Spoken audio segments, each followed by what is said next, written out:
iniciada. Nesse momento, somos 26 pessoas. Eu dou bom dia a todos vocês. Essa é a aula 7 do curso de matemática, da disciplina de matemática, do curso de informática do IFRN João Câmara. Estamos nós aqui para mais uma aula, mais um momento síncrono do nosso módulo 1. Lembrando que o módulo 1, ele acaba quinta-feira agora. Quinta-feira agora acaba o módulo 1, acaba o segundo bimestre, consequentemente o primeiro semestre nosso letivo, ou seja, metade do nosso curso vai ser alcançado. Eu espero, então, até hoje, colocar as notas do primeiro bimestre e até terça da semana que vem, ou seja, daqui a uma semana, eu espero colocar as notas do segundo bimestre já. E isso eu falo colocar no SWAP, tá? Lembrando a vocês que o primeiro e o segundo bimestres, eles têm peso 2 na nossa instituição, peso 2. E o terceiro e o quarto tem peso 3. Então, estou falando isso porque aviso para os dois extremos, né? Para quem já está com notas altas e acha que já está passado, porque foi bem no primeiro e no segundo, não é verdade, porque o terceiro e o quarto valem mais. E também o outro extremo, para o aluno que está com notas ruins e acha que não dá mais, eu digo, dá sim, basta que comece a estudar, basta que se dedique, basta que corra atrás, basta que assista os vídeos, pergunte, busque o colega, busque o professor, os professores, se tiver mais de um. Quanto mais vídeos encontrar diferentes na internet, né? E compartilhar com a galera também é muito interessante. Enfim, tem água para rolar ainda, né? Lembrando que o nosso módulo 2, que começa na semana que vem, ele vai ter 5 semanas. Enquanto esse aqui a gente teve 4 semanas, no outro a gente vai ter 5 semanas. Então, um pouquinho mais. E tem menos assuntos, tá bom? O segundo mês tem menos assuntos, né? E no terceiro bimestre tem assunto novo, mas é parcial. E no quarto bimestre tem assunto novo, que é o conceito de logaritmo, né? Bem, vou compartilhar com vocês agora o nosso planejamento, bem rapidinho.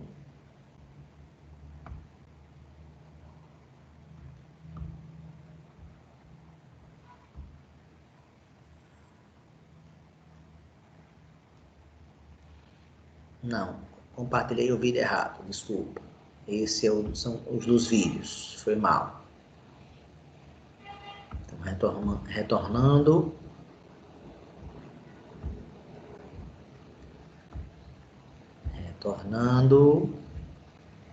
E compartilhando o correto agora.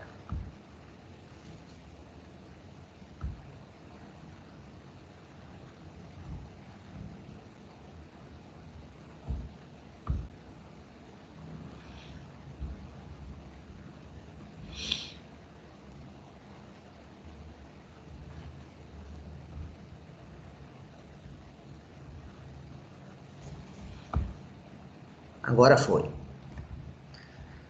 Estão vendo, pessoal?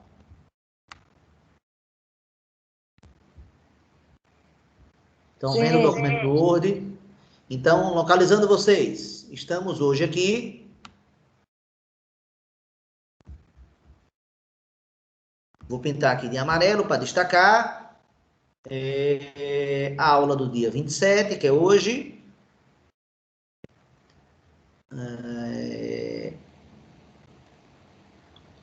Aula do dia 27. Função, na verdade, no primeiro planejamento nosso, estava para a aula anterior, para o dia 22, só que eu não consegui dar aula na aula passada, então vou dar na aula de hoje. E a aula de quinta-feira, que estava prevista exercícios, vai ser quando eu vou jogar o assunto que era de hoje, que era a função de segundo grau, e foi de terça para quinta-feira. Deixa eu fazer uma pergunta a vocês. Na quinta-feira, nossa próxima aula, quinta-feira, pelo calendário escolar do IFRN João Câmara, é feriado. Eu não sei se é emancipação política ou é dia do servidor, um desses dois aí. Mas assim, eu queria consultar vocês, porque eu não tenho nenhum tipo de impedimento para dar aula na quinta-feira. Vocês têm algum tipo de impedimento para ter aula na quinta-feira? Não. Não. Porque se a gente não tiver aula na quinta-feira, vai ter que marcar outro dia. Então, acho que é melhor manter o nosso horário mesmo. Eu posso dar aula na quinta. O que eu vou fazer na hora do registro, né? Eu vou colocar como essa aula tendo acontecido outro dia, porque na verdade não posso dar aula em dia que é feriado, do ponto de vista burocrático, né? Mas essa aula vai acontecer, né? Então é só uma questão formal. O que interessa é que a gente tenha aula e que acho fundamental que a gente tenha pelo menos uma aula em função de segundo grau, senão você fazer a prova sem nenhuma aula também complica. Se com uma aula é difícil, imagina com nenhuma aula, né? Então, fica claro. Alguém quer fazer alguma pergunta sobre o nosso curso, sobre a nossa avaliação? Como é que algum comentário sobre tudo que aconteceu até agora? Professor, depois dos 2 módulos, vai vir outra matéria no lugar de matemática? Exatamente. Matemática sai e entra outra. Entendeu? Então, são 6 módulos. Cada módulo é mais ou menos um mês de aula, né? Então, 6 módulos. Então, matemática só vai ser no primeiro e no segundo. Aí depois não tem mais matemática. Vocês vão estar livres de matemática do primeiro ano. Tá? Mais alguma pergunta, alguma dúvida? Outro comentário que eu gostaria de fazer é que eu botei uma atualização e coloquei no grupo essa atualização dos assuntos do CAN do segundo bimestre. Então, aqui, ó. E, inclusive, eu adicionei esse tópico aqui, ó. Quantas habilidades tem a ser dominadas em cada assunto? Então, eu vou ler aqui para vocês, ó. Estão listados para o CAN do segundo bimestre. Vou pintar aqui de amarelo para destacar também, ó. Estão colocados no CAN no segundo bimestre 5 assuntos. Álgebra 1. Olha aqui, álgebra 1, ó. Álgebra 2. Matemática 2, que não é completo, e como toda vez que não são os tópicos que eu quero, por exemplo, álgebra 1 e álgebra 2 são completos, por isso que eles têm tantas habilidades. Matemática 1 não é completo, são só alguns subtópicos. Matemática 2, mesma coisa, não é completa, só um subtópico. E matemática 3, também só um subtópico. Então, eu fiz questão de botar aqui para vocês verem a quantidade de habilidades que cada um tem, ó. Então, desses 5 tópicos, eu dei uma opção para vocês de fazerem 3. Dos 5, eu dei a opção de fazerem 3. Todo mundo entendeu essa mudança aí, pessoal? 3 tópicos dos 5. Tá claro? Aí a pessoa mais esperta vai dizer, né? Então, os que têm mais habilidades são álgebra 1 e álgebra 2. Não vou fazer os dois, não. Tem esse lado, mas aí não sei se você vai ter habilidade para fazer todos os outros. Mas é verdade, se você conquistar as 29 habilidades de equação de segundo grau aqui, por exemplo, ó, você faz um tópico.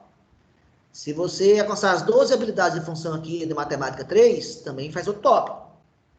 E se você conquistar aqui quantas habilidades tem aqui? 76 habilidades que eu selecionei do tópico matemática 1, também você compra os 3 tópicos. Você não tem que fazer álgebra 1 ou álgebra 2. Agora, Não sei se você, né, se vai conseguir ou não. Aí a escolha é sua, tá? A álgebra 1 e a álgebra 2 são mais básicos, então eu acho que eles sejam mais fáceis. Não sei, né? Mas eu não fiz todo também, então posso estar enganado.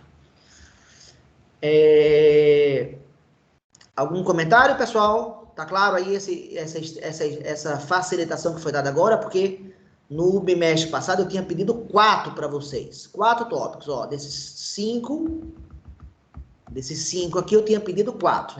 A nota de vocês vai vir em função de... Eu vou pegar as 4 melhores. Agora, no segundo mês, dos 5 tópicos, eu baixei para 3. Todo mundo entendeu isso? Sim, professor. Sim. Foi uma melhora, foi uma facilitação ou não? Uma grande facilitação. Sim, né? E qual é a data limite para entregar os tópicos do segundo mês? Até o dia 6? Deve ser quinta da semana que vem, né? É isso mesmo? Que é dia 6. Exatamente. Então, vocês têm até quinta da semana que vem, ou seja, ainda tem 9 dias para fazer esses 3 tópicos aqui, desses 5 que estão listados. Entendido?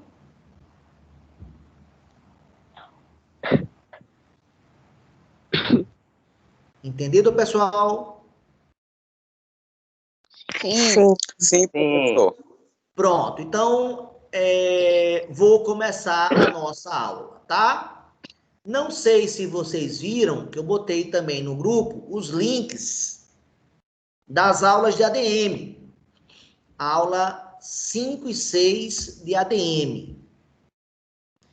E na aula 6 da ADM, lá eu já comecei a falar de função do primeiro grau, essa que eu vou falar hoje com vocês. Com eles deu tempo. Só que ficou bem ralinho, bem superficial. A aula de vocês hoje vai ter muito mais coisa, tá certo? Então, deixa eu compartilhar agora com vocês o meu quadro branco.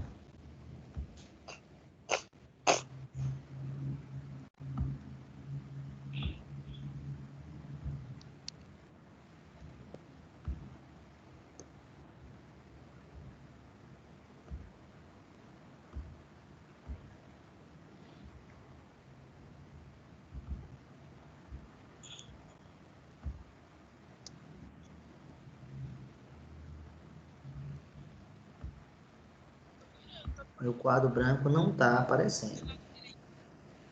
Aparece área de trabalho. Deixa eu fechar aqui, abrir de novo.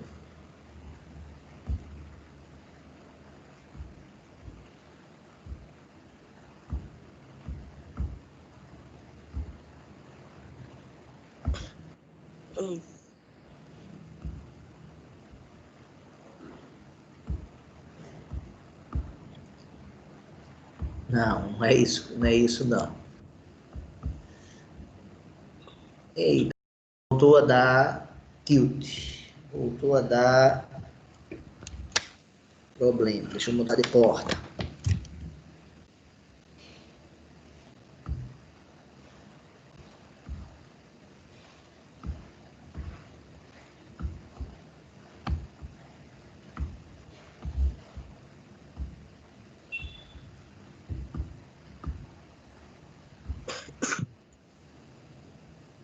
Vamos ver se dá certo agora.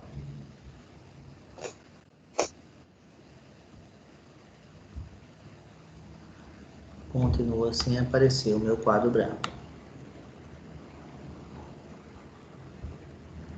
Rapaz, é totalmente aleatório. Quando é que vai funcionar ou não?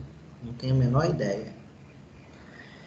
Então, já que não temos quadro, já que não temos mesa digitalizadora, eu vou tirar ela aqui então, da minha frente.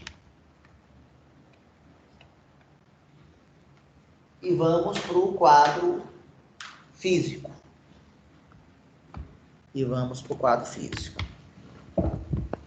Tá dando para enxergar o quadro, pessoal?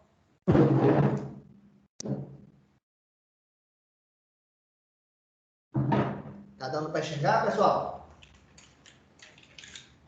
Não.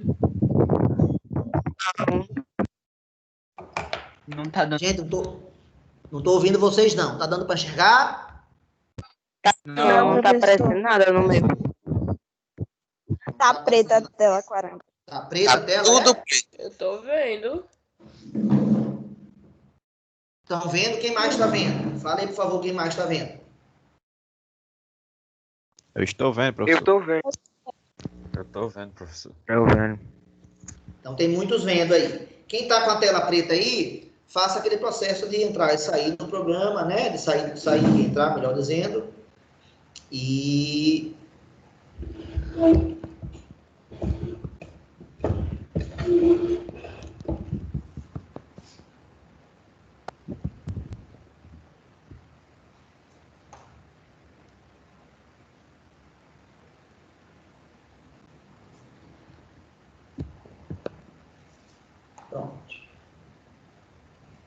Vamos lá. Então, o nosso assunto Pra mim da aula de funcionou, hoje, professor. Entrei, saiu e deu certo. deu certo? Beleza. Era Aqui isso, também. Aqui também deu certo. Certo também. Então, valeu. Já. Então, a gente vai falar hoje sobre função, um tipo especial de função, que se chama função de primeiro grau. Todo mundo consegue ler o que eu estou escrevendo? Sim, professor. Dá pra Sim. ver. Sim, professor. Que bom. Então, beleza. Então, eu pergunto para vocês, o que é função de primeiro grau? Na verdade, vocês já estão trabalhando com ela há algum tempo, só que não sabia que chamava função de primeiro grau. Já na prova P3, já teve, e aqui na própria P2 eu acho que já teve também, mas o grosso foi na P3 mesmo, já tem função de primeiro. Não, na P2 tem também, na P2 apareceu, inclusive. Sim, já na P2 já apareceu função de primeiro grau, na P3 também. Agora na P4, quer dizer, aquela prova que eu só vou lançar na quinta-feira dessa semana, daqui a 2 dias, é que vai ter metade da prova vai ser sobre função de primeiro grau e a outra metade da prova vai ser sobre função de segundo grau. Então, aí a pergunta óbvia, o que é função de primeiro grau? Né? O que é? Então, a resposta pode ser dada do ponto de vista algébrico, através da representação algébrica tem uma visualização, através da representação gráfica também tem outra visualização, e através das outras 3 representações dos pares ordenados, você vê um certo padrão de comportamento. Então, quando eu falo da forma algébrica, então, na representação algébrica, a função do primeiro grau, ela tem um formato assim, y é uma função de x. Então, eu sempre escrevo a variável y em qualquer função sozinho. E aqui aparece uma função de x. Qual vai ser a função de x que aparece aqui? Aí eu vou escrever agora. Y igual a x mais b. Então, professor, só tem letra aí? Só tem letra. Por quê? Porque essas 2 letras, A e B, que eu usei, são parâmetros ou coeficientes que no lugar deles eu vou colocar números. Esses parâmetros ou coeficientes ganham nomes. O A é chamado coeficiente angular. O B é chamado coeficiente linear. Então, toda função que tiver esse formato,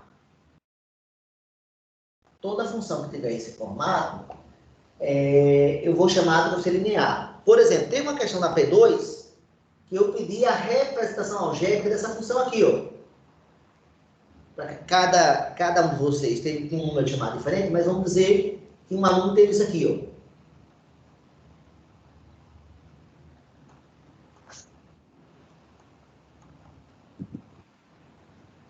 Essa representação aqui não é algébrica, essa representação é diagrama, conforme eu já falei antes. Mas o que foi pedido na questão da prova, da P2, foi que você desse a lei. Inclusive, essa questão, eu confio que foi uma questão onde muita gente deve ter tido ajuda aí e botou a resposta certa, mas sem justificar por quê, como é que chega nela. Então, eu até dei pontuação, mas não dei pontuação máxima não nessa questão. Mas como é que seria a lei dessa função aqui? Que foi uma questão de prova de vocês, da P2. O 2 manda para quem? O 2 manda para quem? 28. 28. O 28. O 3 manda para quem? 29. 29. E o 4 manda para quem? 30. 30. Então, qual é a lei? O valor da imagem Y é dado por quem?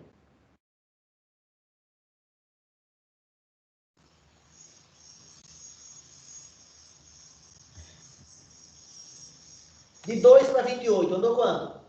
Somou quanto? 26. E do 3 para 29?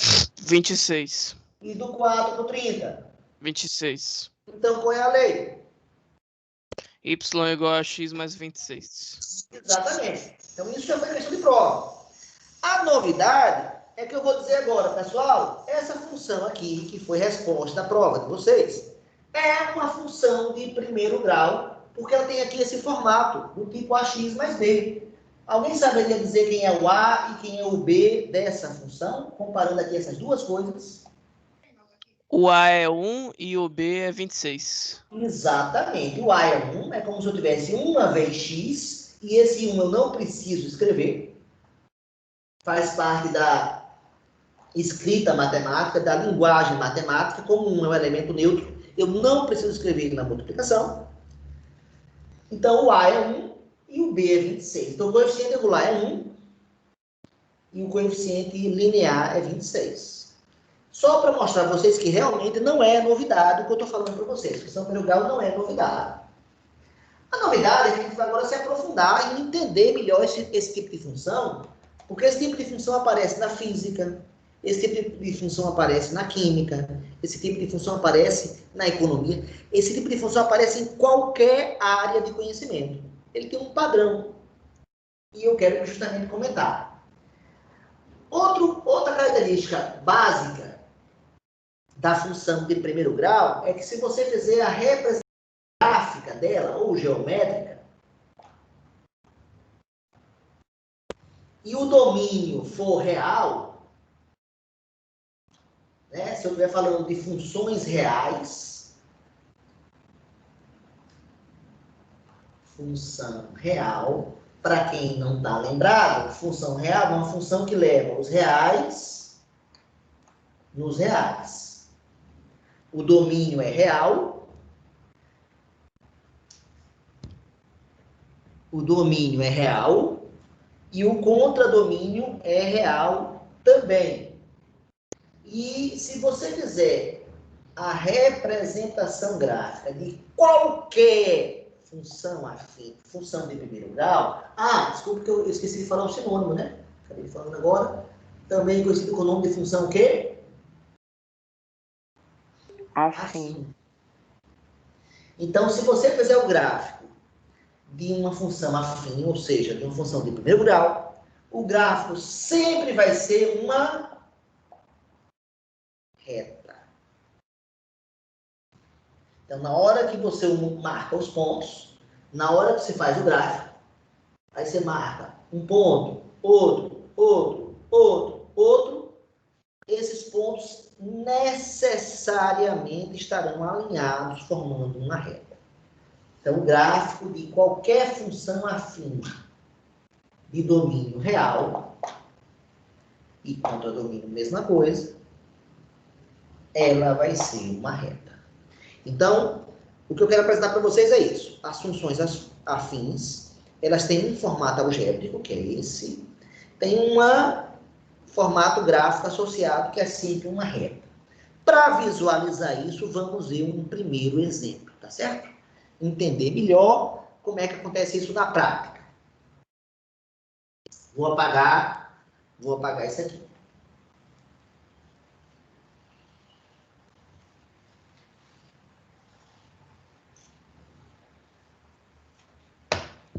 Eu vou representar uma função algebricamente. Então, está aqui uma função que leva reais, e a lei é esta aqui, y igual a 3x menos 5.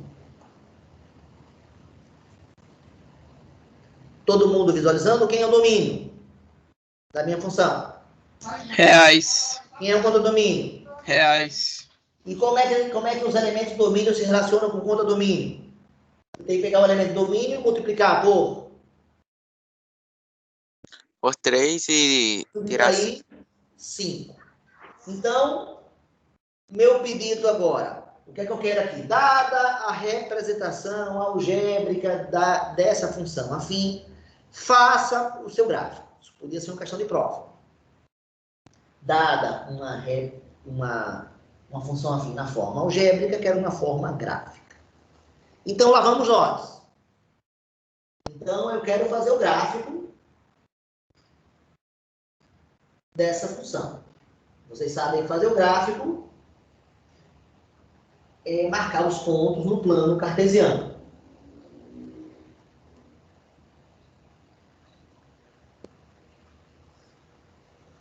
Pronto.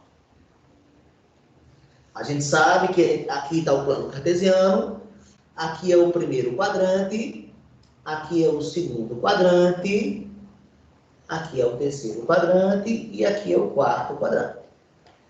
No eixo horizontal, a gente bota o domínio e no eixo vertical a gente bota sempre a imagem. Não pode trocar, é uma convenção que a gente senão geraria confusão. Para não ter essa confusão, a gente segue a convenção. Bem, e para poder marcar os pontos nesse plano cartesiano, isso até agora não é a função, é só o plano cartesiano. Não marquei ponto nenhum ainda. Só na hora de começar a marcar os pontos, eu começo a marcar a função. Eu preciso dos pares ordenados dessa função, para poder marcar aqui. E cada par ordenado que eu fizer aqui vai ser um ponto. Então, para fazer os pares ordenados, eu vou usar a representação de tabela, função, e vou calcular esses pares ordenados. Alguém sugere algum valor para o domínio aqui? Por favor? 1. 1. Sugestão aceita. E por que 1 serve, pessoal? Porque 1 é um número real. Você sempre tem que atribuir aqui valores que pertençam ao domínio que foi dado. Não é você que escolhe o domínio. Pode até ter um problema onde eu peça para você criar, mas se não for para você criar, então o domínio já está determinado. Pessoal, o número 1 tem que imagem? Manda para quem?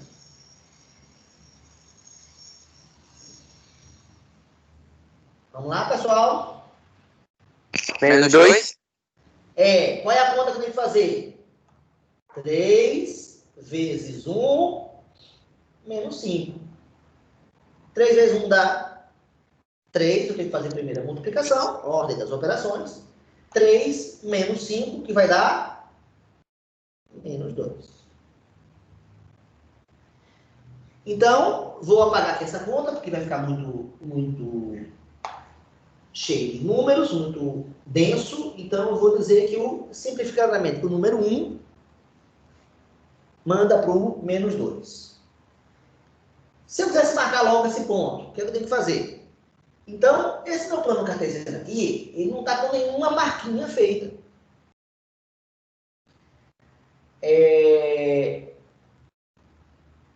E, na verdade, não é bom fazer a marquinha sem antes ter vários pares ordenados. Porque na hora que eu tiver vários pares ordenados, é que eu vou saber qual é o maior domínio, qual é o menor, e a partir daí eu sei a questão de quantas divisões eu tenho que fazer. E essa é uma parte que vocês erram muito. No gráfico da P2 tem muito erro na questão aqui das divisões. A pessoa bota assim, ó, vamos supor, vamos calcular um segundo par ordenado. Diga aí um par ordenado. Um segundo valor para o domínio. 3. 10. Pode ser 10. Vou aceitar o 10 aí. 10, manda para quem? 25. 3 vezes 10 dá 30. 30. 30 menos 5 dá 25. 10 manda para 25. Aí a pessoa percebe, ó, aqui, 1 e 10. Poxa, eu vou ter que botar 10 divisões? Não, obrigatoriamente. Você pode fazer divisões de 2 em 2. Você pode fazer divisões de 3 em 3. Agora, o espaçamento é que tem que estar correto. Olha um erro muito comum de vocês. Se aqui for 1, olha um erro bem comum de vocês. Então aqui é o 10. Ó. Gente, isso está errado. Por quê?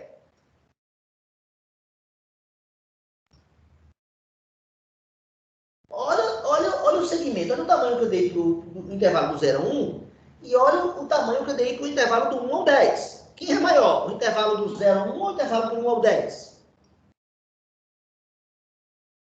Do 1 ao 10, claro. 10. Então, é claro que eu não podia botar o 10 aqui tão perto. Eu errei aqui no processo de dividir. Muita gente perdeu ponto na P2 por causa desse tipo de erro aqui. Então, vamos fazer correto, né? Como eu tenho 10 aqui, e eu não quero fazer marca demais, eu vou fazer divisões de 2 em 2. 2, 4, 6, 8 e 10. E escrevo que aqui é o 2 e escrevo que aqui é o 10. Agora, isso aqui está correto. Porque o intervalo do 0 a 2 tem esse tamanho, o intervalo do 2 ao 10 tem esse tamanho. Esse cara é 4 vezes esse. Mais ou menos. Olha que eu não estou usando régua, hein? Estou fazendo mais ou menos no olho. Claro que a minha medida tem aqui uma imprecisãozinha. Uma imprecisãozinha é tolerável. Grandes imprecisões não são toleráveis. Então, esse comentário é bem importante. Professor? Oi, pode falar, pode perguntar, Thiago. Se for tipo 1, 2, 3 até o 6, aí pula por 25, exemplo. Tá, qual é a sua pergunta? O espaçamento. Porque, tipo, eu Nesse caso, eu sugiro fazer o seguinte, Jussiara, ó. Você é até o 26, né? Então, eu faria divisões de 5 e 5. 5, 10, 15, 20, 25. Eu faria 5 divisões. E depois, entre o 0 e o 5, eu faria o 1, o 2, o 3 e o 4. E o 6, depois do 5. Divisões menores, entendeu, Jussiara? Você faz divisões com espaçamentos maiores.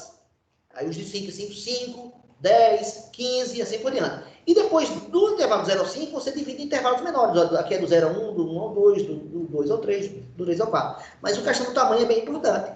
É você que tem liberdade de escolher como vai ser feita a divisão. Tá claro isso, Jussiara? Tá. Esse erro foi muito comum e foi muito cometido por vocês. Só ganhou 3, por exemplo, naquela questão, porque era bem fácil. Eu dava 3 pares ordenados e pedia a representação por diagrama e pedia a representação por gráfico. Por diagrama, quase, acho que todo mundo acertou. E pelo gráfico, uma metade da turma errou, quer dizer, não teve pontuação máxima, eu acho que eu dei, valendo 3, eu dei 2, foi a nota mais comum nessa questão, porque a pessoa fazia o gráfico errado, fazia essa divisão errada. Então, preste bem atenção nisso que eu estou falando agora, que é muito importante. Bem, eu vou atribuir um terceiro valor aqui para o domínio. Agora, como eu atribuí 1 e o 10, e eu sei que o domínio é real, vamos dar vez a um número negativo também. Alguém sugere algum número negativo aqui para eu associar, atribuir ao domínio? Menos 3. Aceito, menos 3. Está aqui o menos 3. E o menos 3 manda para quem? E aí, quando você bota número negativo, as pessoas correm isso aqui, porque elas têm que fazer multiplicação com negativos. Tem que saber as regras de sinais, que é uma coisa que vem antes das séries anteriores. Então, eu tenho que fazer 3 vezes menos 3, menos 5. Quanto é que dá 3 vezes menos 3? Menos 9. E menos 9 com menos 5. Menos 14. Os 14. Pronto. Exatamente. Então, já tenho 3 pares ordenados. Vou me contentar em atribuir esses 3. Mas se eu atribuísse 4, 5, 6, a sua função ficaria melhor traçada. Quanto mais pontos você atribuir aqui, melhor fica a sua função. Agora, é claro que dá mais trabalho.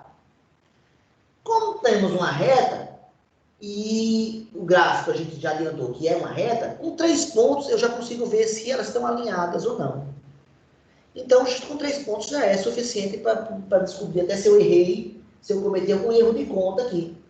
O primeiro erro na confecção de um gráfico é justamente que você vai calcular o par ordenado e erra o valor da imagem. Se você erra o valor da imagem, você vai marcar o par ordenado no lugar errado. Bem, continuando com as divisões. Se eu tenho que botar o menos 3 aqui, eu vou continuar. Aqui eu fiz uma divisão de 2 e 2. Eu tenho que continuar aqui de 2 e 2. Não posso mudar. Então aqui vai ser o menos 2. E aqui vai ser o menos 4. Divisão de 2 e 2. O menos 3 vai estar aqui no meio. Entre o menos 2 e o menos 4. Mas note que eu coloquei a divisão do x, do domínio. Não coloquei a divisão ainda da imagem. Olha, não tem marquinha nenhuma ainda no eixo y. Eu tenho que olhar para a minha imagem. E vai dar onde até onde? Do 25 ao menos 14. É claro que eu não vou botar a divisão de 1 em 1 e colocar 25 divisões aqui. Eu não tenho nem espaço para isso. Então agora eu vou escolher colocar uma divisão, eu acho que é suficiente, de 5 em 5. Então aqui vai ser o 5, aqui vai ser o 10, aqui vai ser o 15, aqui vai ser o 20. E aqui vai ser o 25.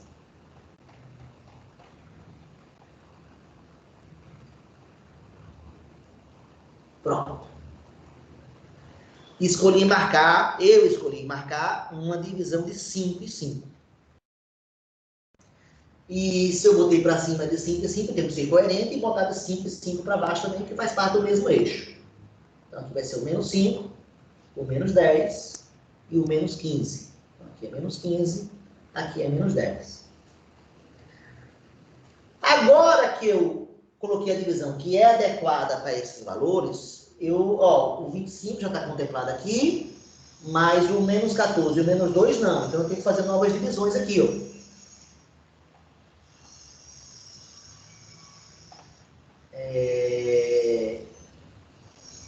O menos 5 está aqui. Então, menos 1, menos 2, menos 3 e menos 4. Não vou escrever os números aqui, senão vai ficar muito poluído. Não tem espaço.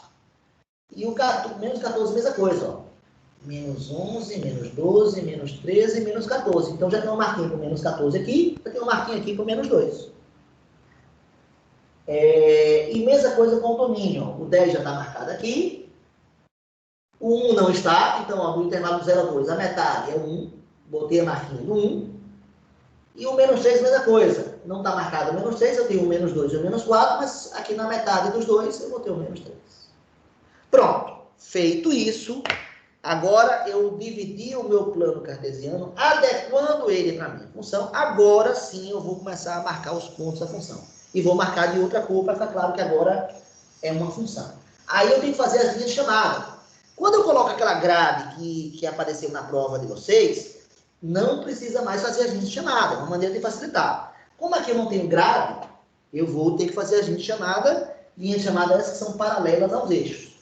Elas tocam no valor que você tem do par ordenado e tem que seguir linhas paralelas a Y e a X. Então, vamos marcar o primeiro par ordenado. 10 para 25. 10 está aqui, 25 está aqui. Então, no 25, eu puxo uma reta paralela ao eixo X, que toca no 25. Fiquei pensando em vocês em casa. Muitos não tiveram coragem de pegar uma régua para fazer isso aqui. Então, quando foi fazer isso aqui, ó, fez uma linha assim, ó, toda torta. Então, é claro que em casa exige um mínimo de qualidade aí, né? Olha, porque eu não estou usando régua, eu não estou exigindo régua não, mas tem que ficar minimamente com qualidade. Pronto, fiz uma linha de chamada para o 25. E agora, a imagem, quando a imagem é 25, o domínio é 10. Uma linha de chamada aqui para o 10, ó, paralela ao eixo Y. Fiz as linhas de chamada e o ponto está aqui, ó. Esse é o primeiro elemento da função. Primeiro para ordenado, está aqui, 10 por 25. Vamos marcar agora o segundo para ordenado. Qual? Vou marcar esse aqui, os dois. Um está aqui, tem a marquinha do 1, tem a marquinha do 2. Só puxar, então, linhas paralelas. E a gente acaba de marcar o segundo ponto da função. O 1 por menos 2. Se a função está muito bem dividida, que se o plano cartesiano está muito bem dividido conforme a minha função, a marcação era bem rápida. Senão, você vai ter que fazer, né, divisões que encaixem com a sua função. Terceiro e último par ordenado dos que eu calculei. Não temos só 3 par ordenados, temos mais que 3. O menos 3 manda para o menos 14. Menos 3 está aqui. E menos 14 está aqui.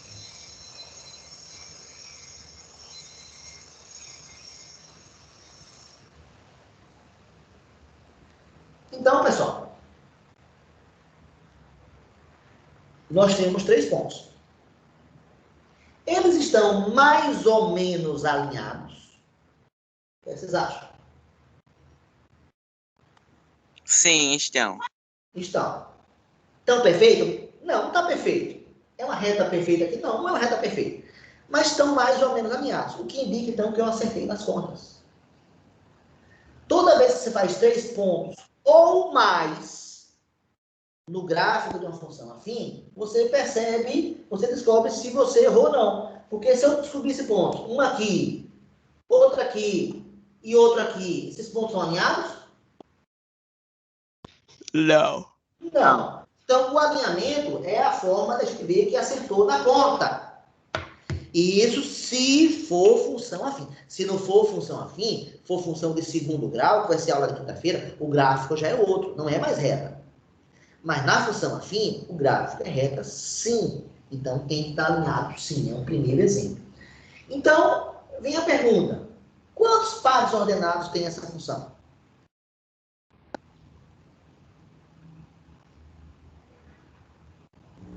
Infinitos. Infinitos. Existem infinitos números reais. Mas, professor, eu só marquei 3, como é que eu vou marcar infinitos? Aí tem aquele truque maravilhoso, que é típico da representação gráfica. Se eu tenho infinitos pontos, eu posso unir os pontos. Aliás, eu só posso unir os pontos se o domínio for real. Vou dar um exemplo aqui, hein? Se em vez desse domínio R, aqui, eu tivesse colocado o domínio formado pelos elementos menos 3, 1 e 10, que são esses 3 elementos aqui, nesse caso aqui agora, não poderia unir, não. Porque aqui essa função só teria 3 pontos. Mas não é o caso da função que eu tenho desde o início. A função que eu dei para vocês é uma função real. Então, enfatizando, uma função de R é sempre chamada de função real. Então, uma função real, ela tem infinitos pontos. Então, sim, eu posso unir, e lá vou eu unir esses pontos para dar mais ou menos uma reta. Professor? Oi? Também pode se unir se for intervalo, né? Se for um Intervalo também pode, mas aí tem o início e o fim, não tem o intervalo? Tem. Delimitado. Exatamente, tem início e fim, mas pode unir também. Inclusive, a questão 5 da prova, ninguém acertou ela completamente, da P2. Ninguém.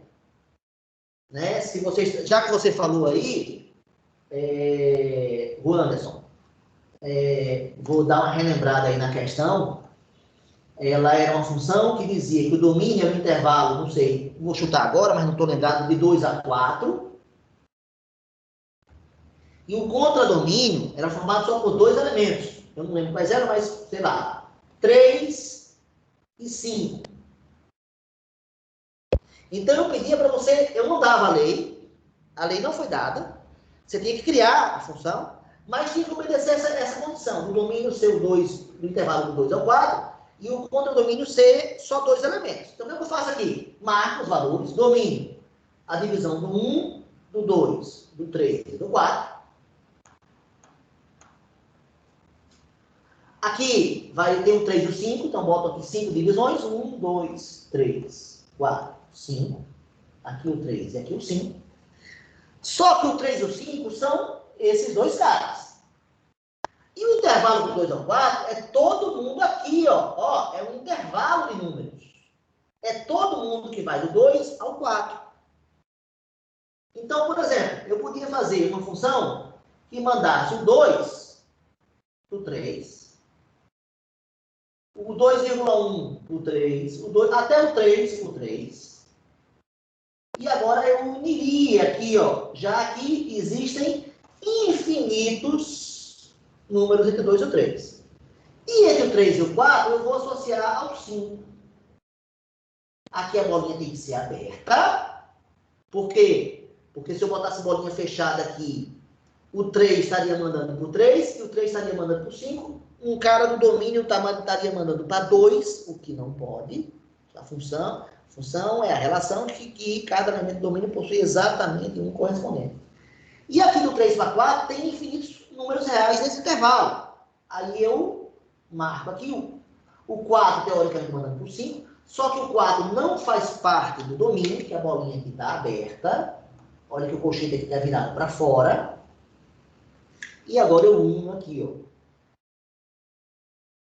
Então, Anderson, esse seria um gráfico que ganharia na quinta questão da prova P2 a pontuação máxima. Ninguém ganhou essa pontuação máxima. Ninguém das duas turmas, hein? Outra forma aqui, vou mudar, ó. Ah, não, eu quero que vá até... Eu quero que vá mais, ó. Eu quero que do 2 até o 4 mande para o 3. Eu vou mudar aqui, ó. Ah, mas tem que ter um cara que mande para o 5, então não pode vir até aqui. Tem que ter pelo menos um cara aqui. Então eu vou fazer o contrário. Vou fazer, ó, todo mundo aqui em cima. Aqui, bolinha aberta. Pronto, isso aqui também serviria, ó. Aqui o 2 está mandando para o 3, ou seja, o 3 faz parte da imagem. E de todos os números maiores que 2 até o 4, está mandando para o 5. Então, por exemplo, aqui está um bom exemplo aí dessa história de unir que o Anderson comentou agora. Como tem intervalo aqui, tem que unir sim. Agora, cuidado, porque a imagem aqui só tinha 2 elementos. Note que qualquer imagem aqui, ó, eu não... Era diferente se eu tivesse unido aqui, ó, por exemplo, daqui para cá, ó. Se eu tivesse unido o Anderson daqui para cá, ó, nesse caso aqui, tanto o domínio é o intervalo que vai do 2 ao 4, quanto a imagem é o intervalo que vai do 3 ao 5. Mas note que aqui não era intervalo. Estava entre chaves, né? Se eu usei chaves aqui, vou botar essa aqui embaixo, tá? Setinha, o contradomínio, eu usei chaves. Se eu usei chaves, é porque só podia ter 2 elementos. Esse aqui, muita gente errou. Alguns se aproximaram da resposta escrevendo isso aqui, mas está errado também. Porque botou um intervalo na imagem. A imagem não tem intervalo. Tá claro, Anderson, o que eu estou falando? Ou não? Sim, com certeza. Beleza. Isso dá margem, depois dá mais exemplos para quem quiser. Foi uma pausa aqui no nosso exemplo para aproveitar o comentário do Anderson, que foi muito bom. Isso aqui é legal da aula, né? Quando a aula fica boa, na hora que o aluno interage. Porque na hora que o aluno interage, a aula toma um rumo. Então, muitas vezes, a mesmo assunto em ADM e de info, por causa de uma boa pergunta de um aluno, a aula de uma turma avança, se aprofunda muito mais num certo tempo. Por causa de uma pergunta. Veja como a participação de vocês é importante.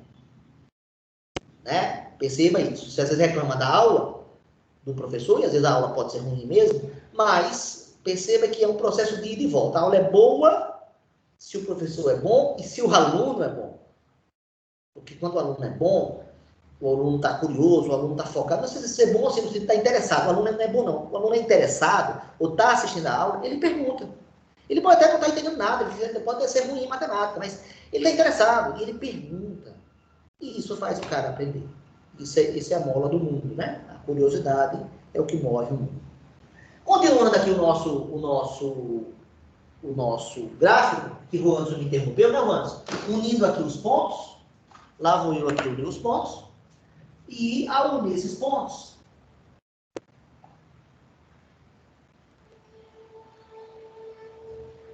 está formada a reta. Uma reta, que fique bem claro, ela prossegue aqui ao longo do terceiro quadrante, hein? Ela não para nunca. Porque existem infinitos reais. Aqui tem o menos 10, o menos 20, o menos 300, o menos 500. Então, ela prossegue. Alguns chegam a colocar, inclusive, uma setinha aqui, ó, para indicar que não tem fim. Mas não precisa, tá? Isso aqui já está entendido, já que você não colocou o ponto limite. Se fosse intervalo, Ana, se fosse, por exemplo, só a imagem só fosse até o domínio, fosse até o menos 7, eu tenho que fazer um cara aqui e marcar esse ponto limite. Na hora que eu marco um ponto aqui na borda, o Anderson, estaria claro que é intervalo, porque para aqui, tá? Mas como eu não fiz esse ponto, fica claro que essa função, ela cresce infinitamente para o terceiro quadrante. Espero ter tirado a dúvida de Anderson, mas eu tenho certeza que quase todos devem ter essa dúvida aqui. Não sabe quando é que tem que unir os pontos de um gráfico ou não. Né? Essa pergunta é muito importante. Quando eu posso unir os pontos de um gráfico? Resposta: quando o domínio for real ou for um pedaço dos reais. Então, naquele pedaço que é real, você pode unir sim. No que não for real, não pode. Essa seria a resposta bem simples para essa pergunta. E cresce também aqui, ó, para o primeiro quadrante. Eu já não tenho nem espaço aqui para prosseguir. Ela prossegue, ó, eu venho aqui pela parede, sobe pela parede, minha mão já subiu da tela, né? Porque ela segue. Aqui também é a mesma coisa, ó. Minha mão vem para cá, já subiu da tela, ó, que vai infinitamente para lá.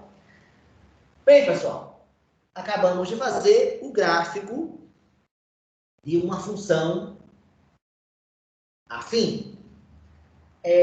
Agora, o que eu queria que vocês percebessem é o seguinte: quanto vale o coeficiente angular dessa função?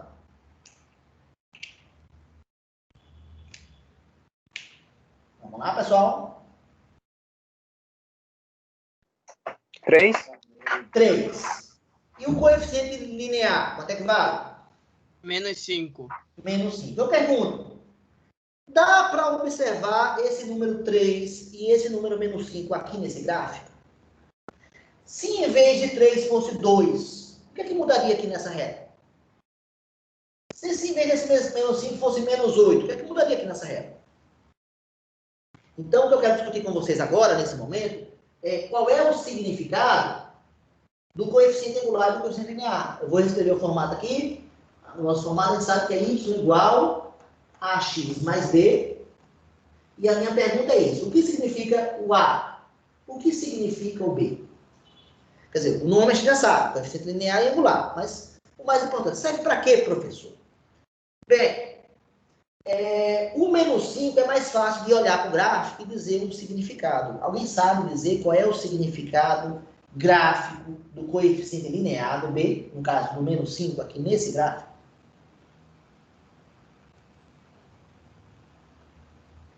Não? Que ela vai fazer o gráfico. Oi? Não, tô perdido, mouse aí. Eu vou acrescentar mais um ponto aqui, e esse ponto aqui vai ajudar a associar alguma coisa com esse gráfico aqui, ó. Um ponto que eu vou associar aqui, eu atribuí o 1, o 10, o 1, e entre o 1 e o menos 6 tem o número 0, vocês concordam comigo? Tem, não tem? A gente costuma botar aqui, né, nessa tabela em ordem crescente ou decrescente, né? Para facilitar a visualização. 0 é um número real, posso atribuir sim. Gente, 0 manda para quem?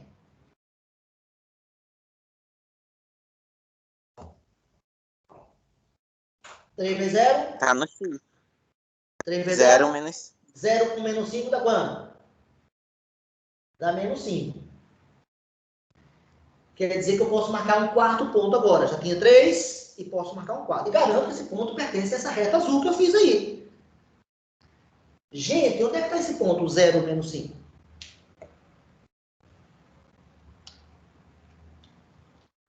No eixo Y. Exatamente. Acabo de marcar aqui o que o Ronaldo falou. O número 0 mandou para que número? Menos 5. E menos 5 está coincidindo com quem?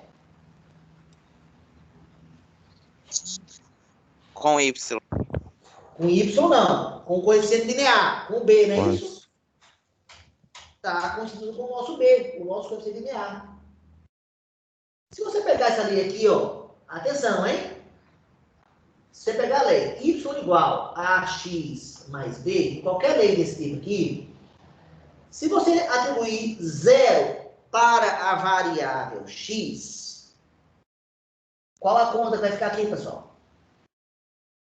Vai ficar a vezes 0 mais b. Concordam comigo? Sim. No lugar do x eu botei o 0. Quanto é que dá a vezes 0? 0. E quanto é que dá 0 mais b? B. B. Então, sempre existe um par ordenado que vale 0b. E quando x vale 0, o ponto, se o x vale 0, o ponto necessariamente pertence ao eixo y. Se esse ponto necessariamente pertence ao eixo y e também pertence à reta, pertence à função, se ele pertence a duas coisas, a reta da função e a reta do eixo y, então ele tem que pertencer necessariamente à interseção das duas. Então, o significado do B é sempre esse. O B sempre vai ser o ponto onde a função cruza o eixo Y. Sempre. Então, quando você olha o gráfico, você consegue dizer de imediato quanto vale o B, se tiver marcado esse ponto onde ele cruza o eixo Y. Vou dar 3 exemplos aqui, tá certo, pessoal? 3 exemplos, hein? Vocês estão conseguindo ver aqui embaixo os 3 exemplos? Sim ou não? Sim. Vou Sim. fazer os 3, hein? Exemplos. Ó, o primeiro está aqui. O segundo está aqui. E o terceiro está aqui. Vamos supor que esses 3 gráficos são gráficos de 3 funções afins. E aí eu pergunto a vocês. Eu queria saber o sinal do coeficiente linear em cada um desses 3 gráficos. Então, essa função afim aqui, ela está cruzando o eixo Y.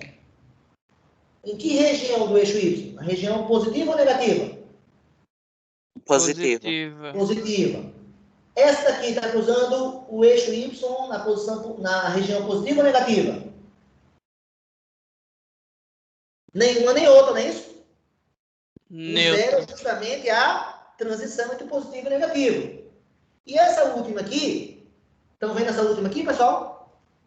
Sim. Sim, dá pra Está ver. cruzando o eixo Y onde? Na positiva ou negativa? Negativa. Negativa. Então aqui, sem medo de ser feliz, eu posso dizer que o B, nesse primeiro exemplo, é maior que 0.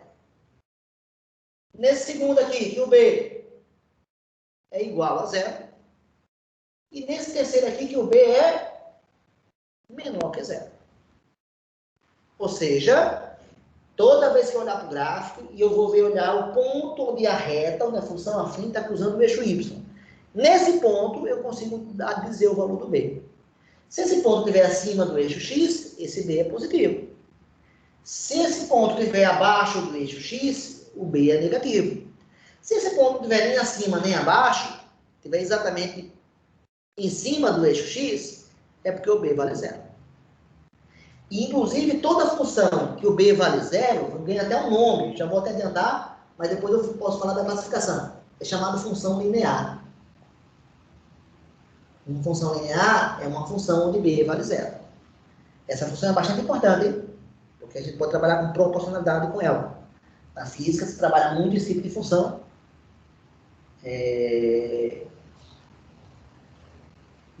Tem várias utilidades. Esse tipo de função aí em cinemática, em termologia, em ótica e assim por diante.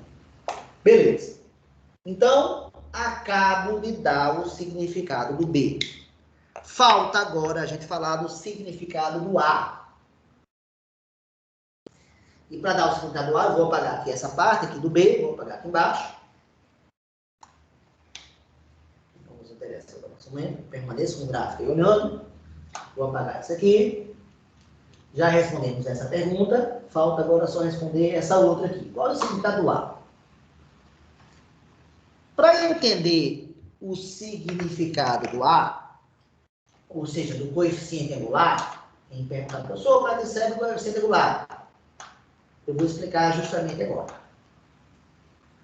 Pessoal, se eu ando do 1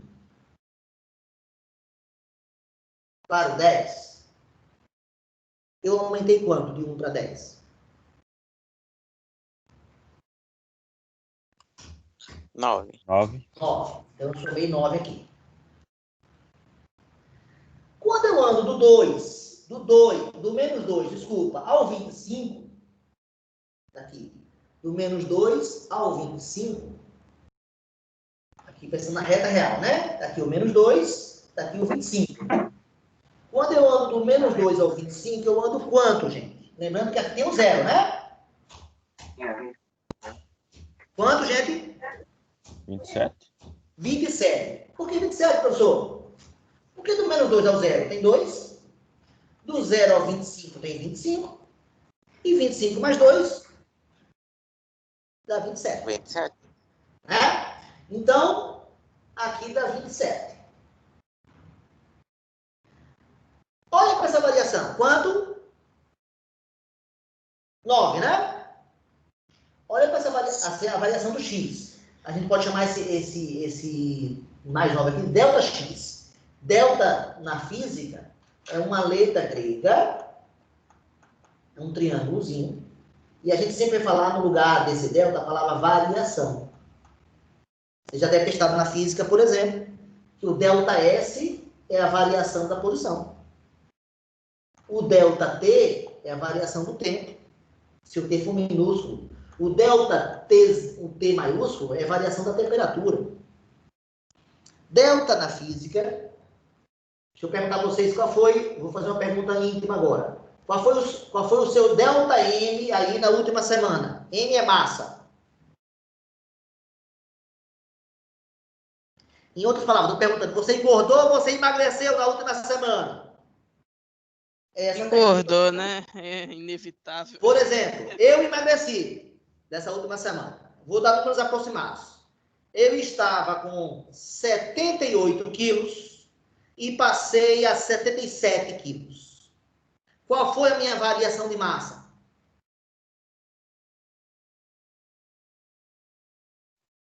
— 78 menos 77. Que vai dar 1, né? 1 quilo. Ou seja, mas você errou numa coisa, Denis. A variação é sempre a grandeza no instante final, menos a grandeza no instante inicial. Se eu falei que eu estava com 78 e hoje estou com 77, a conta que eu tinha que fazer era 77 menos 78. Ou seja, eu tive uma variação, Denis, de menos 1. Variação negativa significa que você diminui. Variação positiva quer dizer que você aumenta. Então, aqui a variação do 1 para o 10 foi de mais 9. Aqui a variação do menos 2 ao 25 foi de mais 27. Então, em ambas aqui a variação foi positiva. Tá certo? Então, a minha pergunta agora é a seguinte. Olhem para essa variação, olhem para esse delta x, em outras palavras. Olhem para essa variação da variável x, de 1 para 10. Variou 9. Mais 9. Positivo. Olha para essa variação do y, que eu vou chamar então de delta y. A minha variação do y foi 27. Olhem para a variação do x, que é o 9. Olhem para a variação do y, que é o 27, o delta y. E olhem para o coeficiente angular. Gente, você consegue estabelecer alguma conexão entre essas três coisas?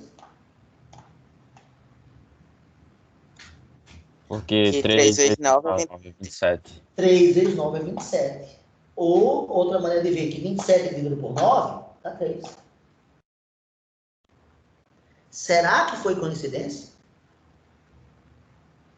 Para a gente tentar responder essa pergunta, se foi coincidência ou não, vamos fazer mais variações. Vou até escrever de outra cor. Quanto é a variação agora do 0 até o 10?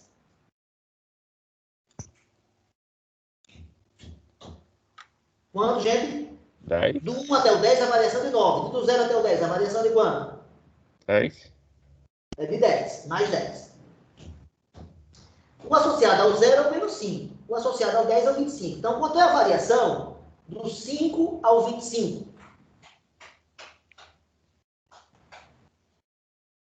Desculpa, do menos 5 ao 25. Se você Mais vai do 20. menos 5 ao 25, quanto você varia, gente? 30. 30, né? Se eu botar agora do menos 5 ao 25, do menos 5 ao 0 são 5. E 5 mais 25 dá 30. Uma variação aqui de mais 30. Olhem para a variação do x, mais 10. Olhem para a variação do y, mais 30. E comparem com o coeficiente angular. O mesmo padrão, gente? Sim ou não? Sim. Sim. Ou seja, se eu dividir a variação do y pela variação do x, ou seja, se eu dividir 30 por 10, é a mesma coisa que eu dividir 27 por 9. E nos dois casos dá o número 3, que é o coeficiente angular. Ou seja, o que eu estou defendendo agora é que o coeficiente angular A, eu vou agora escrever uma fórmula, vou apagar aqui esse pedacinho. O coeficiente angular A, o que eu estou defendendo agora, o coeficiente angular A, ele sempre pode ser calculado pela variação do y dividido pela variação do x. E isso poderia ser uma fórmula. Em qualquer função afim, se você escolher 2 pontos quaisquer, 2 pontos, né? Aqui tem 4, posso escolher 2. Quaisquer 2 que eu escolha, se eu dividir a variação do y pela variação do x, tem que dar o mesmo coeficiente angular. Acho que o João Cláudio queria falar alguma coisa, ou não, João Cláudio? Você quer falar? Quer perguntar alguma coisa? Não, só tá o microfone ligado. Ah, tá. Vocês concordam que sempre acontecer isso, gente? Vamos testar aqui para mais um par aqui, ó. Deixa eu apagar aqui de novo. Ó, vamos apagar aqui de novo. Se eu fosse ver agora uma outra variação, já fiz a variação desse por 10, desse por 10. Vou fazer a variação agora desse para esse. Do primeiro para o outro. Qual é a variação que você tem quando você vai do menos 3 até o 10? 13. 13. Mais 13. E qual é a variação quando você vai do menos 14 ao 25? 16. 39. É somar, né? Para quem não estiver visualizando, do menos 14 até o 0 tem uma variação de 14. Do 0 ao 25 tem uma variação de 25. Então, eu só preciso somar 14 com 25. E 14 Dá com 39. 25 dá 39, exatamente. E aí, gente, deu a mesma coisa? Quem são as variações aqui? Aqui é o mais 39 e aqui é o mais 13. Se eu dividir 39 por 13, gente, dá quanto? 3. É coincidência? Não. Não. É uma propriedade que toda função afim tem. Então, se alguém perguntar, então, professor, para que serve o coeficiente angular? Ele serve para dizer o ritmo de crescimento da reta. Ou seja, Se o coeficiente angular é 3, quer dizer que a variação do y vai ser o triplo da do x. Mas se em vez de 3 fosse 8, quer dizer que a variação do y seria 8 vezes a variação do x. Então, por exemplo, aqui, se eu variar de 0 a 1, eu tenho uma variação de 1. Quando aqui é 3, aqui vai variar 3, porque 3 é o triplo de 1. Quando aqui for 8, a variação do y vai ser 8. Porque 8 vezes 1 dá 1. Desculpa, 8 vezes 1 dá 8. Ou seja, crescer 8, você cresce muito mais rápido do que crescer 3. O que eu estou querendo dizer é que a função que tem um maior coeficiente angular, ela tem um maior ritmo de crescimento. Deixa eu fazer uma pergunta aqui a vocês. Vou apagar aqui esses dados.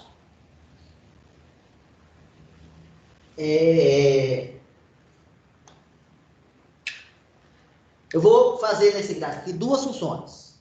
Está aqui a primeira e está aqui a segunda. Essa aqui eu vou chamar de função A, função 1 e função 2. São duas retas, tá? Eu tentei fazer duas retas. Não estão retas perfeitas, mas fingem que são duas retas. Eu pergunto a vocês, qual das duas retas tem maior coeficiente angular? A reta 1 ou a reta 2?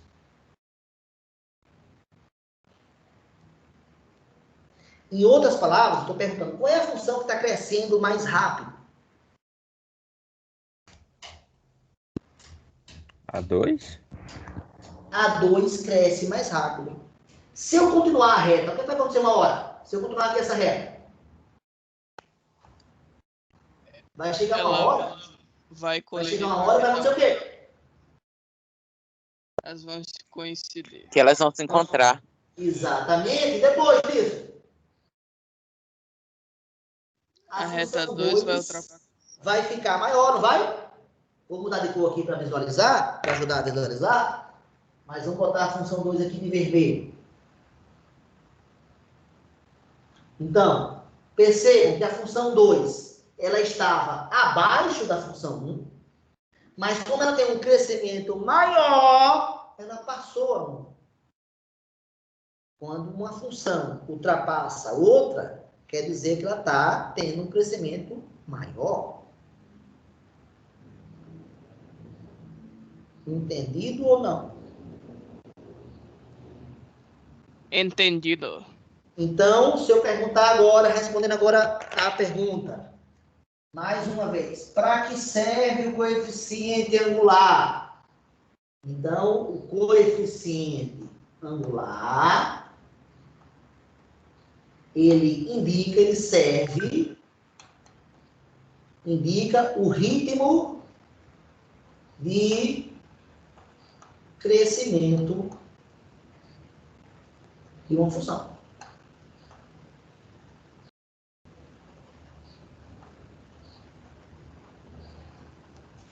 Isso seria a conclusão final do A. Para mostrar melhor essa questão do ritmo de crescimento, eu vou dar um novo exemplo. Eu vou apagar esse exemplo aqui e vou mostrar a questão do ritmo de crescimento.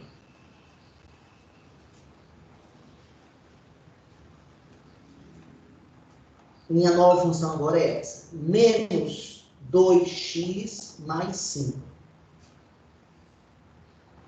Está aqui mais uma vez. Uma função representada algebricamente. Dei o domínio, dei o contradomínio, dei a lei.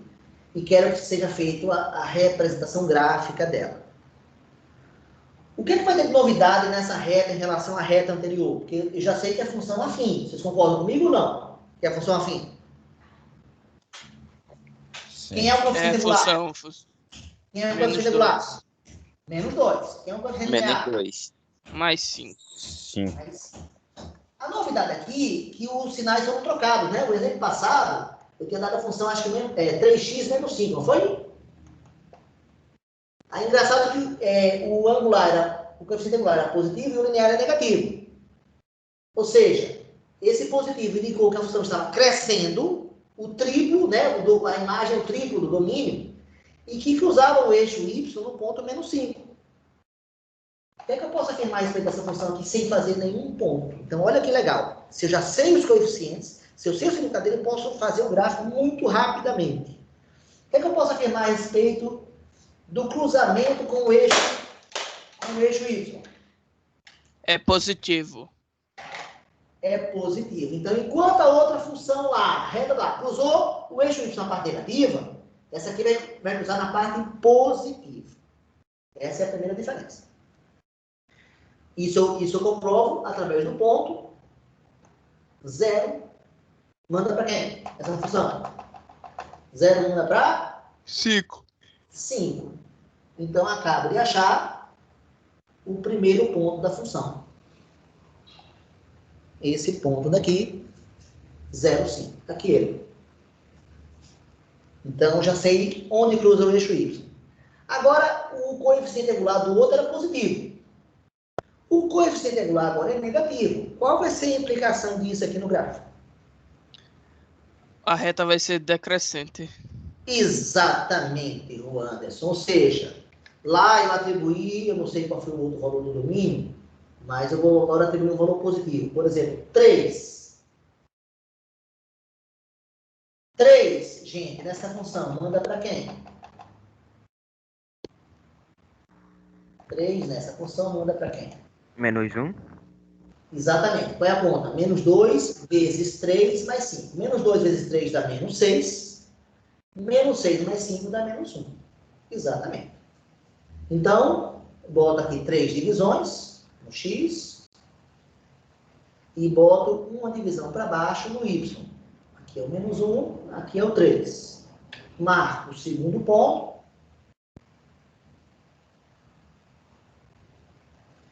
E com esses dois miseráveis pontos, eu já posso fazer o gráfico da função. Basta unir, porque por 2 pontos passa quantas retas diferentes? Só um. Dado 2 pontos, só uma única reta vai passar por esses 2 pontos. Então, unindo aqui esses 2 pontos, nós temos aqui essa reta, que cresce infinitamente aqui para o segundo quadrante e cresce infinitamente aqui para o quarto quadrante. Eu posso botar uma setinha para cá se eu quiser ou não, isso aqui é optativo. Mas cresce infinitamente para cá e para cá. Conforme foi adiantado por Anderson, essa reta está caindo, ela está decrescendo. À medida que eu vou aumentando o valor do x, de 0 para 1, para 2, para 3, para 4, para 5, o valor do y vai ficando cada vez menor. Eu posso verificar isso nas contas aqui, ó. Vou atribuir outro valor aqui, ó. O 5. Manda para quem? Eu boto o 5 aqui. Menos 2 vezes 5. Menos 2 vezes 5 dá menos 10. Menos 10 mais 5 dá menos 5. Então, teríamos um terceiro ponto, que agora eu vou fazer depois já, ó. Né? Antes eu tinha feito antes de fazer a função, agora eu estou fazendo depois. 5 manda para o menos 5. Menos 1, menos 2, menos 3, menos 4, menos 5. Eu uno aqui esses pontos.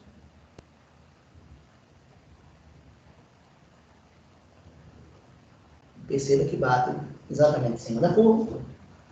Ou seja, quanto maior o valor do x, menor será o valor do y. Então, os comportamentos das variáveis x e y são inversas. Quando uma aumenta, a outra diminui. Isso na função crescente, na função decrescente, como essa daqui. No exemplo anterior que eu passei, que deu uma função assim, quando x aumentava, y também aumentava. Isso era tipo de uma função crescente. Lembra da classificação de função agora, quanto ao crescimento? Essa é uma das classificações. Então, é muito fácil a gente fazer um resumo agora do papel do coeficiente angular, que é o seguinte: se o A for maior que 0, for positivo, eu posso indicar que a função é o quê? Crescente. Era o caso do exemplo anterior, mais ou menos esse. Se o A for negativo, que é o caso aqui desse exemplo que está feito aqui, a função é decrescente. Agora, vou perguntar um caso que eu não fiz ainda. E se o A for igual a zero? Não for nem positivo, nem negativo. Como é que vai ser a função?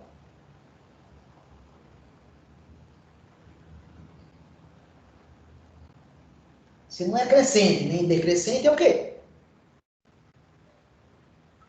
É uma coisa nem cresce. Oi? Neutro?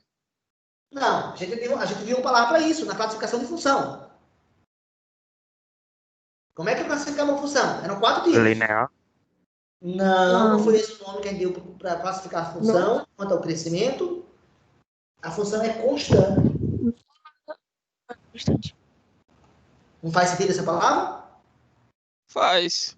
Constante. Constante quer dizer uma coisa que não muda.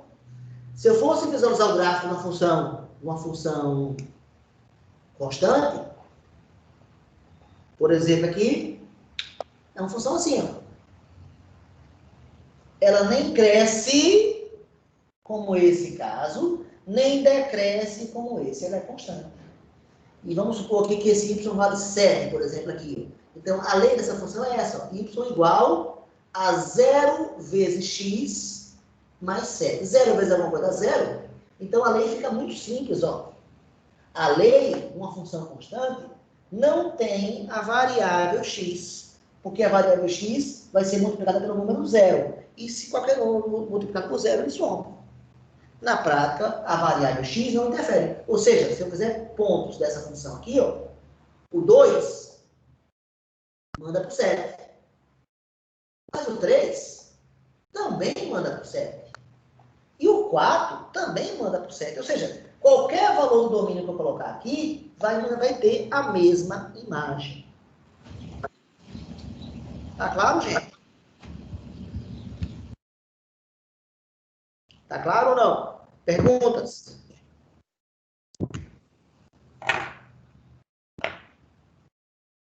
Nenhuma pergunta? Pode explicar de novo? Oi? Pode explicar de novo? Posso, mas explicar de novo o que exatamente? Que parte? Sobre a função... Essa que acabou de explicar? A função constante, essa última agora? Sim. Tá. Eu estou afirmando o seguinte.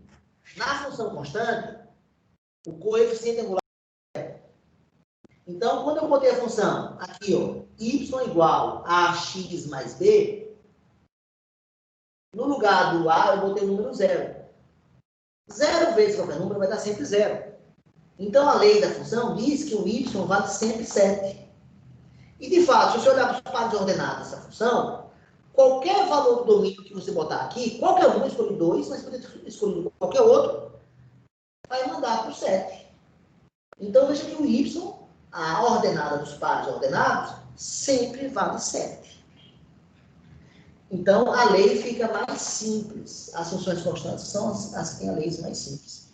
Ou seja, você consegue olhar para uma lei de imediato, sem fazer nenhuma conta, olhando só esse resumo aqui que eu acabo de colocar, e você consegue dizer se ela é crescente, decrescente ou constante. Vamos dar exemplos. Vamos ver se com um exemplo a gente melhora. Essa função aqui, y igual a menos 3x menos 8, ela é crescente ou decrescente ou é constante?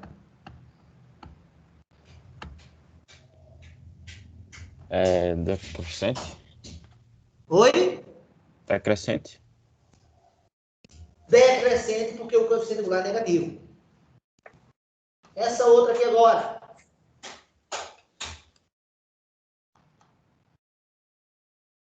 Crescente, decrescente ou constante? Então, essa é decrescente. A segunda.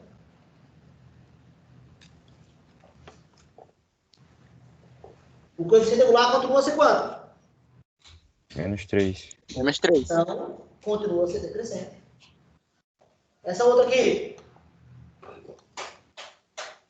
Crescente, decrescente ou constante? Crescente? Crescente. Crescente. Essa outra aqui.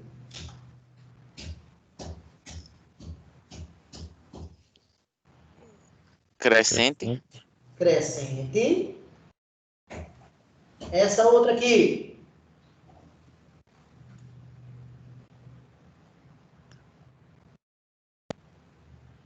Constante. Exatamente, constante. Ou seja, você olha para a lei da função e só pela lei você sabe dizer se ela é crescente, decrescente ou constante. Eu teria que falar ainda para vocês, que eu não falei, né, de forma mais detalhada, o estudo do sinal de uma função e a raiz da função, tá? Infelizmente, né, já estamos no nosso horário.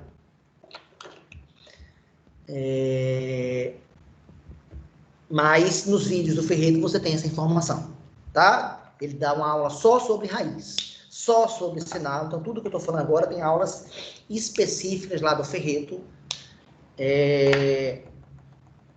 falando sobre isso. Pelos relatórios, eu vi a grande maioria elogiando os vídeos do Ferreto, o que então me deixa satisfeito, porque a escolha então foi aprovada pela maioria.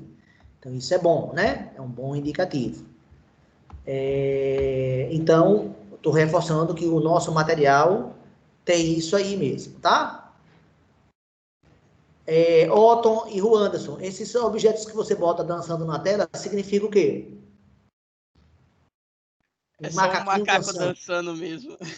Significa o quê? Nada, só um macaco dançando. Tá, foi só para fazer onda, né? Sim. Beleza, Ruanderson. Bem, tá aí a nossa aula 7, onde eu expus com muito mais detalhe do que eu expus na aula de ADM, o que é função de primeiro grau, cuja representação algébrica é dada por y igual a x mais b, e cuja representação gráfica é dada por uma reta. Falei tudo que precisava falar? Não falei tudo, e o que falta mais falar está nas apostilas, está na apostila 6, e está nos vídeos que vão do vídeo 33 ao vídeo 42, se eu não estiver enganado, tá certo? Mãos à obra. Então, terminem de ver os vídeos, vejam a apostila e terminem e estejam preparados que na quinta-feira eu coloco a P4, que vocês vão ter uma semana para fazer. A P4, então, vai ter questões envolvendo essa aula de hoje. E a P4 também vai ter questões do que eu vou falar na aula de quinta-feira, que é função de segundo grau, cuja lei é outra e cujo gráfico também é outro. Tá certo, pessoal? Algum comentário mais? Mais uma pergunta, professor, porque se uma função representada pelo diagrama x e o y dela for uma fração, tem algum problema ser representada por uma fração ela? Nenhum problema. A lei pode ser representada por uma fração. Por exemplo, aqui, ó, eu posso ter, deixa eu apagar aqui o quadro e dar um exemplo aqui para você. Eu posso ter uma função assim, ó, f de r em r, onde y é igual a x dividido por 3. Nenhum problema. O que é que eu vou fazer aqui na minha função? Se eu for botar ela por diagrama para visualizar, o valor da imagem é o valor do domínio dividido por 3. Então, se eu pegar a imagem 6 dividido por 3 vai dar 2. Então, essa função, o 6 manda por 2. Como o domínio é real, é claro que eu vou ter muito mais pares ordenados. Se eu colocar no domínio um número real múltiplo de 6, a divisão vai dar exata, porque a divisão é por 3. Agora, se eu colocar aqui um cara que não é múltiplo de 3, como 7, por exemplo, a divisão não vai dar exata, e vai dar uma dízima, 2,336. Não tem nenhum problema, dízima é um número real, então pode estar na regra do jogo, nenhum problema. Por mais trabalho que ele teve. Respondi a sua pergunta, Otto, ou não? Respondeu, mas abriu outra. Se fosse colocar graficamente, tem algum problema também ser fração? Ou ter que colocar em decimal? É mais um ponto que você marcaria. Então é só unir os pontos depois. Se o domínio é real, você vai marcar vários pontos e vai unir, Otto. O fato de ser Beleza. fração não modifica em nada. Beleza. Tudo bem? Eu tinha de dúvida. Beleza, muito boa sua pergunta. Tem mais dúvidas, pessoal? Mais dúvidas? Ninguém?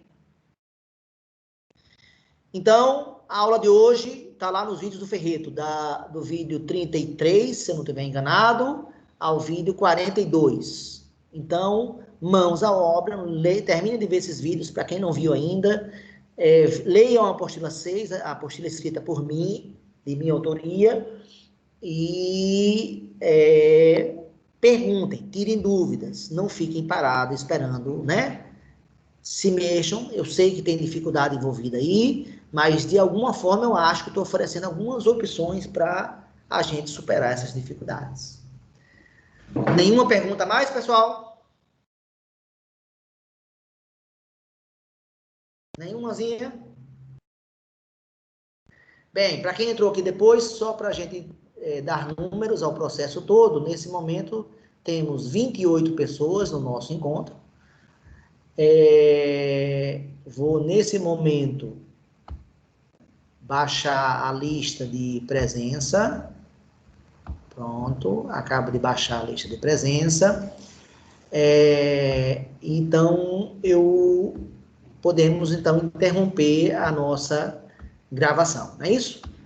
Então, vou tomar essa decisão agora.